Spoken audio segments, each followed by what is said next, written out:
15 अगस्त 1947 ये वो तारीख थी जिस दिन भारत को आजादी मिली। 100 वर्षों के लगातार संघर्ष और 200 वर्षों की लगातार गुलामी के बाद आजादी का मिलना भारत के लिए बहुत ही खुशी का मौका था। लेकिन 15 अगस्त 1947 के एक दिन पहले भारत के इतिहास में सबसे काला दिन था। इस दिन भारत का बंटवारा हुआ और बंटवारे के दौरान 20 लाख से ज्यादा लोग मारे गए।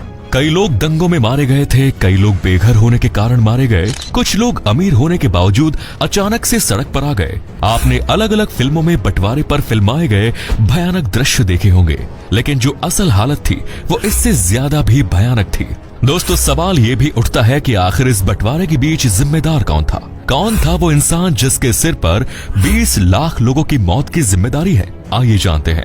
जब हम भारत के बंटवारे की बात करते हैं तो हमें 3 हिस्सों में गलतियां नजर आ जाती हैं। पहला हिस्सा मुस्लिम लीग का, दूसरा हिस्सा अंग्रेजों का और तीसरा हिस्सा कांग्रेस का।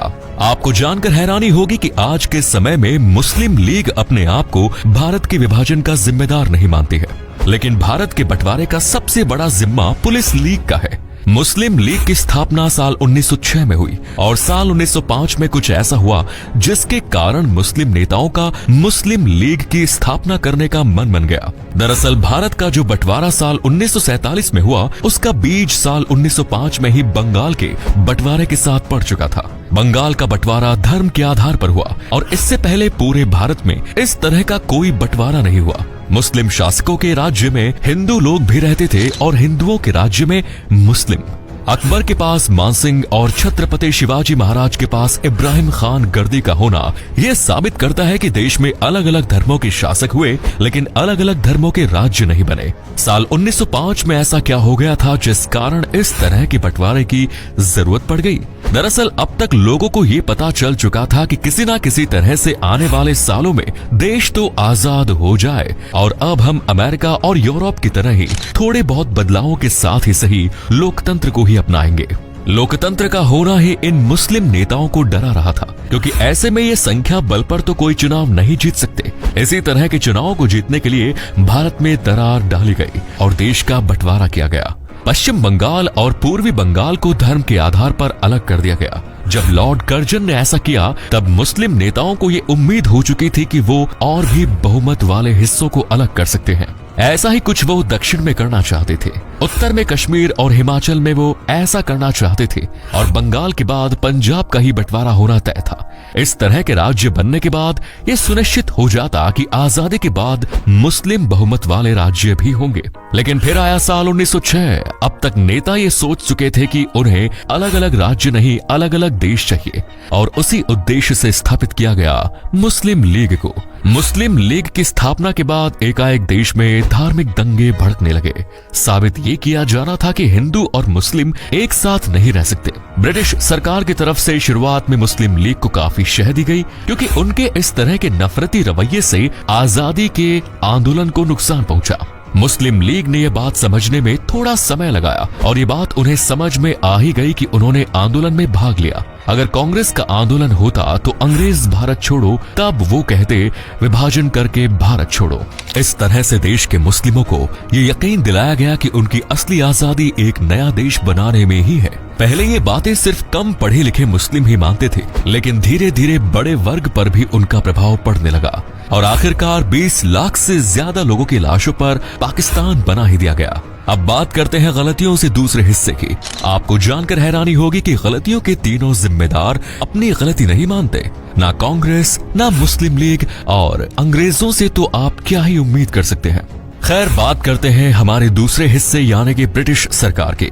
ब्रिटिश सरकार आज के समय में भले ही यूक्रेन के साथ खड़ी हो जाए या कितनी भी कह ले कि दूसरे देशों पर कब्जा करना उनकी मजबूरी थी। जितने लोगों की मौत के जिम्मेदार वो अपने कॉलोनी देशों में बने हैं, उनकी भरपाई करने के लिए पूरा यूरोप कम पड़ जाएगा। ब्रिटिश राज का पहले दिन से मकसद था फूट डालो और राज करो। उन्होंने ऐसा कई बार किया।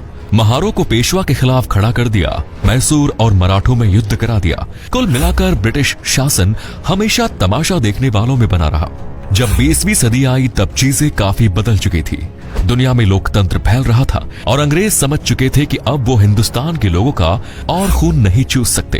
अब उन्हें अंतर्राष्ट्रीय दबाव के कारण ही सही देश को छोड़ना पड़ेगा। लेकिन मुस्लिम लीग का उदय होना उनके लिए मौके की तरह था। उन्होंने मुस्लिम लीग का भरपूर प्रयोग किया, उनके जरिए देश के आंदोलन कमजोर करवाए और जितना हो सका आजादी को टालते रहे। जो दंगे मुस्लिम लीग की वजह से होते हैं, उनके ऊपर अंतर्राष्ट्रीय मंच पर वो कहते थे कि भारतीय लोगों को बिना शासन के छोड़ा नहीं जा सकता, वो अपने दिमाग से फैसले लेने लायक नहीं है।